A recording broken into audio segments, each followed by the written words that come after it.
Oh my God, the chimney's gone. That was a legit reaction. Jeez. We bought this 100-year-old house and we knew it was a bit of a wreck, but we did not know what we were getting ourselves into. Oh my God, what the fuck have we done? If you're after Pinterest-worthy renovations, we are not there yet. So, if you want the real-life, messy reality of bringing an old house back to life, then you're in the right place. We're posting new videos every Wednesday, so subscribe to follow along. Hello everyone, happy week 1 update. Thought I'd do a quick run around of the house every week. So it is now, what's the day today? Friday the 18th of April. Yep. And they started last Thursday. So it is officially 1 week. Today's a bank holiday, so they're not on site today. So I thought I'd give you a quick run around. To start with, they've knocked out 2 of our chimneys, so that one there. And then that's what the aftermath is. And then the other one over here, which is a sneak peek. And then through here is our new utility room. So it used to be the toilet there and then another wall there. We've also found out that's a false ceiling, so we can raise the roof in here. So that's good fun. In here, this is our kitchen. Miles is standing in his snooze spot. I think this is where he'll live forevermore. This is where we're having our patio doors and big glazing all the way around the edge there. Out here is also all of our bricks. So we asked all the guys to save as many bricks as they could so we can make pathways and stuff. And I think they succeeded. Just a few there. An important thing that's happened is the steels are in.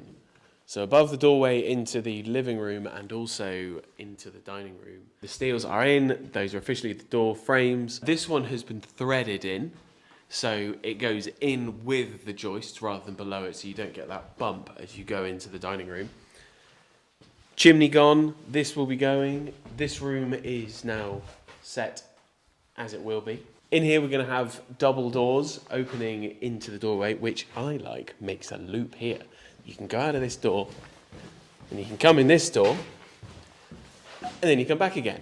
Good for chasing dogs. Just jumping back to earlier in the week where we solved quite a big problem with our front bay windows. We're actually over here for a really exciting reason. We are going to measure a new exit for the bay windows at the front. Hello, it's me from the edit. This makes absolutely no sense, so I'm going to put the Instagram reel of what I'm talking about in now. We've run into a bit of a problem. It's to do with the best feature in our house. For the eagle-eyed of you, you'll notice that any new UPVC frames aren't going to leave us with very much glass. Sadly, that's the least of our problems. We need to replace these windows with double glazing, and that means the frame's going to be much, much larger. And although these windows are quite skinny as they are, when you replace them, building control get involved, and therefore they need to be a fire exit. That's another thing the architects didn't notice, and neither did the 3 window companies we had out to replace these. So, what do? We have 3 options. Option number 1 is to remove all these beautiful hardwood supports and put 6 windows in rather than 7. Option number 2 is to not replace them and then we can leave them as is, but that will be incredibly cold. Option number 3 is to replace these windows like for like, so put in aluminium double glazing. But the problem I've got that I need to speak to building control about is that the gap currently is only 440 and to be fire safe it needs to be 450. Not sure. What do you think we should do? Let us know in the comments.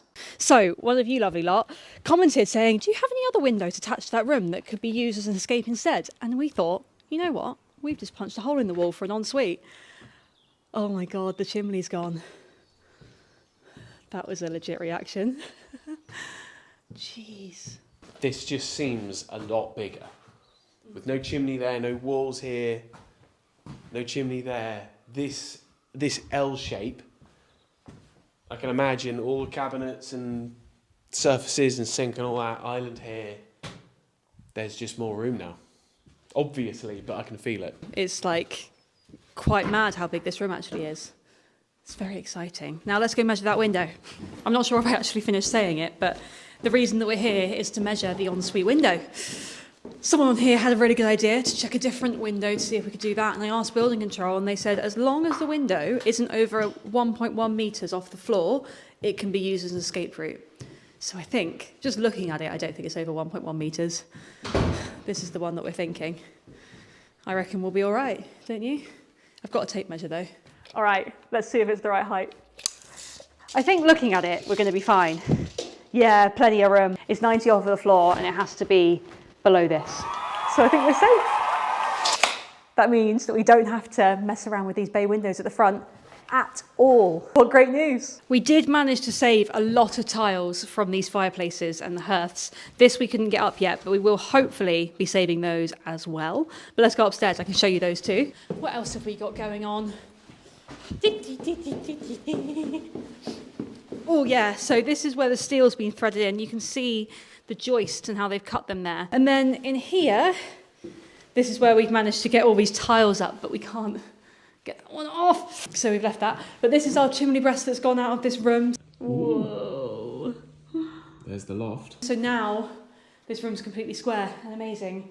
Oh, an update is that we did have the heat pump engineer around. I'll quickly show you that bit now. We had the guys from our heat pump company over from EcoFueled, and he has decided where we're going to put the heat pump, so I'll show you that in a second. And then we've also had the plumber around to try and work out the bathroom, which is really exciting. We've managed to fit it all in and where all the radiators are going and where we're going to box in some pipes and everything like that. So let me show you where the heat pump is going. So this is where the heat pump's going to go. It's going to be on a platform and then like a metre high and it's a metre wide, and he was happy with it there, so that's great. It also needs to come off of the wall by like 20, so it's about 60 out from here. Bit chunky, but it's right on the wall, which means it's exactly where it needs to be. If you have it away from the house, then all of the pipes need to be insulated and it just makes it a lot less good, so that's fine.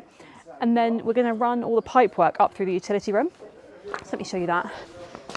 The guys have just got back, so I'm going to try and be quick, but we're going to have pipe work here for the cylinder, I think, and then here up into the other bedroom upstairs.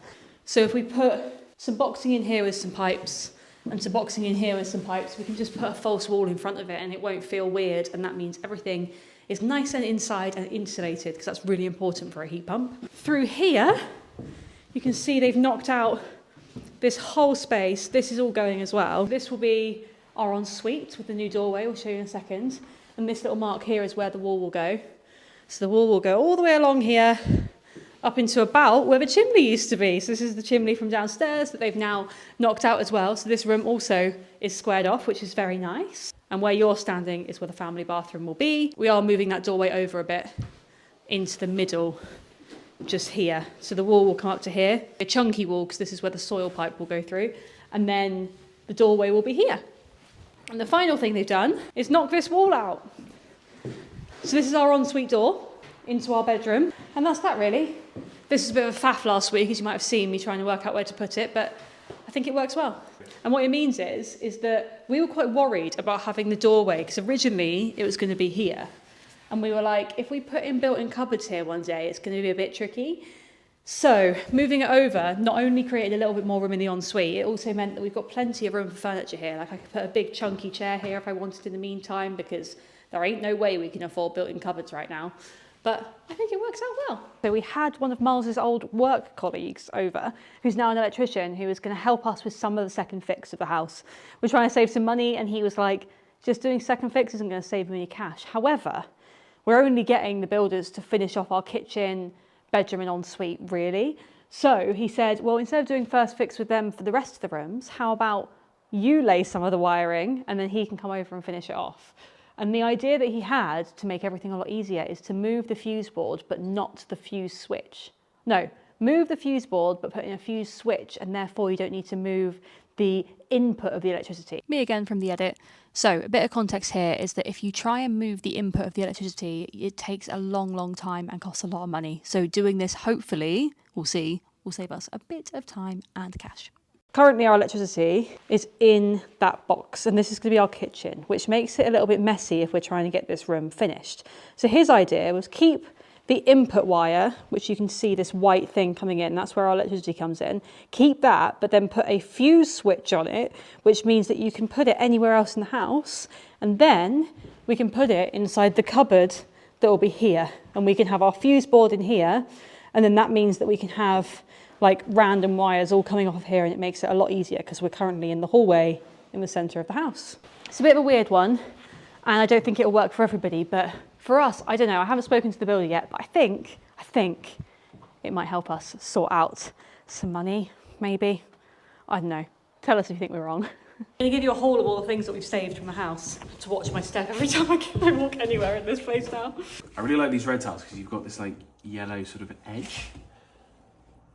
Yeah, they're really pretty. I don't know where we're going to be able to use them, but... It's a bit like, it reminds me of the amber that they find the mosquito in Jurassic Park. Sure. The nerds out there will know. And then we got the green ones. Don't look like anything in Jurassic Park, but are nice. And then we got more. Loads of them. Yeah. And then the light fixture from downstairs. Mm-hmm. And this. Had to give an honorary mention to this random can that we found inside the chimney.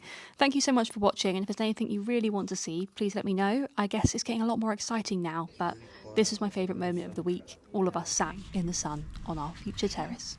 Bye!